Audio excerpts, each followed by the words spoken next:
नमस्कार दोस्तों, lockdown activity में एक और activity role play. Role play का मतलब है आप किसी और का किरदार निभा रहे हैं। जब ये चीज़ 1-to-1 बेसिस पे भी हो सकती है और ग्रुप बेसिस पे भी। यहाँ पे रोल स्विच करना है। छोटे बड़ों का रोल करेंगे, बड़े छोटों का रोल करेंगे। जैसे उदाहरण के तौर पे वे अगर टीचर बनेंगे तो आप स्टूडेंट, वे अगर मम्मी पापा पेरेंट्स बन जाते हैं तो आप बच्चे बन जाइए।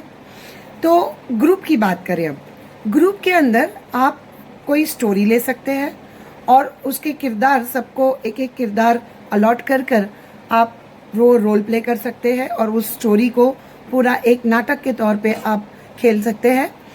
अगर हम थीम बेस सोचें, ग्रुप में ही थीम प्ले, जैसे कैंपिंग पे हम क्या करते हैं, हम टेंट में रहते हैं तो हम घर के किसी कोने में या फिर बालकनी में चद्दर या दुपट्टे से टेंट बना सकते हैं, उसमें टॉर्च लगा सकते हैं और वहीं पर बच्चों के साथ बैठकर गेम्स खेल सकते हैं, बातें कर सकते हैं। और महत्व की बात ये होगी कि जब आप बातें करने लगते हैं ना तो बच्चे खुल जाते हैं। जब आप एक अलग माहौल क्रिएट करते हैं और क्वालिटी टाइम स्पेंड कर सकते हैं बच्चों के साथ तो बच्चे खुलते हैं, तो वो अपने अंदर के विचारों को शब्दों में ढालेंगे और जब शब्दों का सहारा लेंगे तो उनकी वोकैबुलरी शायद उन्हें कहीं पर रोक सकती है।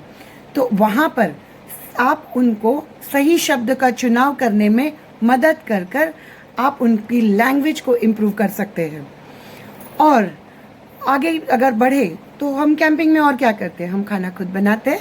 तो यहाँ पर भी आपको सबको मिलकर बच्चों के साथ जो बनाना सेफ लगे वैसी चीज़ें बनाकर टेंट में बैठकर ही खाना है। अगर आप शाम के वक्त बालकनी में बैठे हैं तो तारों की बातें कर सकते हैं, कुछ नया नॉलेज शेयर कर सकते हैं और उनकी वोकैबुलरी बढ़ा सकते हैं। ये चीज़ आपको मदर टंग में, हिंदी में या इंग्लिश में करनी है, लेकिन इंग्लिश में अगर करते हैं तो बच्चों का आगे स्कूल के लिए भी बहुत हेल्पफुल हो जाएगा। बच्चों के अंदर के विचारों को बाहर निकालने का इससे आसान तरीका और कोई हो ही नहीं सकता, क्योंकि जब ऐसे लॉकडाउन के पीरियड में जब वो घर में रहे हैं और फ्रस्ट्रेटेड है, ऐसे में अगर उनके अंदर के विचार बाहर आ जाते हैं तो उनका स्ट्रेस लेवल भी थोड़ा कम होता है और खेल खेल में ये कैसे हो जाएगा ये समझ ही नहीं आएगी। यहाँ पर हम टेक्निकल फ़ायदे अगर देखें इन चीज़ों के, तो टेक्निकल फ़ायदों में सबसे बेहतरीन फ़ायदा है, सबसे पहला है कि उनकी लैंग्वेज डेवलप होगी। उनकी लैंग्वेज डेवलप कैसे होगी, आप उन्हें नए नए शब्द देंगे, उनके सेंटेंसेस को सही ढंग से प्रेजेंट करने में आप हेल्प करेंगे तो उनकी वोकैबुलरी बढ़ेगी और उनकी लैंग्वेज इंप्रूव होगी। उनके अंदर आत्मविश्वास बढ़ेगा, सेल्फ कॉन्फिडेंस बढ़ेगा और जिनको स्टेज फियर होता है उनका स्टेज फियर धीरे धीरे कम होने लगेगा और बच्चे आपके और ज़्यादा करीब आएंगे और अच्छे से अपनी अंदर की मन की बातें आपके साथ शेयर कर पाएंगे।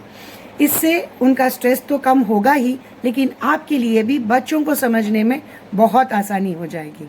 उनकी प्रॉब्लम्स को समझने में शायद बड़े होने के नाते हम कभी कभी इग्नोर कर जाते हैं, लेकिन ऐसे वक्त में रोल प्ले से आप ये सारी चीज़ों को बेहतरीन तरीके से निभा पाएंगे।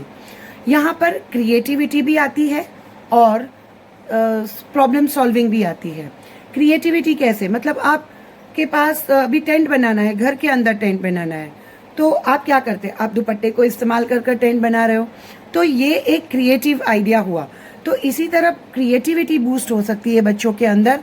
अब प्रॉब्लम सॉल्विंग कैसे, तो टेंट के अंदर लाइट कहाँ से लाए, वहाँ तो इलेक्ट्रिसिटी जा नहीं सकती, तो आपने टॉर्च लगा दिया, ये एक क्रिएटिव आइडिया भी हुआ और प्रॉब्लम भी सॉल्व हुआ कि ये नहीं तो इसको भी हम इस्तेमाल कर कर अपना काम कर सकते हैं। तो इसी तरह हम बच्चों के साथ क्वालिटी टाइम स्पेंड कर कर फैमिली बॉन्डिंग तो बढ़ाते ही है, उसके अलावा हम बच्चों को ये सारी चीज़ों में भी बहुत ही हेल्प कर सकते हैं और इसी तरह एक happy lifetime memory create कर सकते हैं। Purvi Thakkar signing off for today. Happy parenting.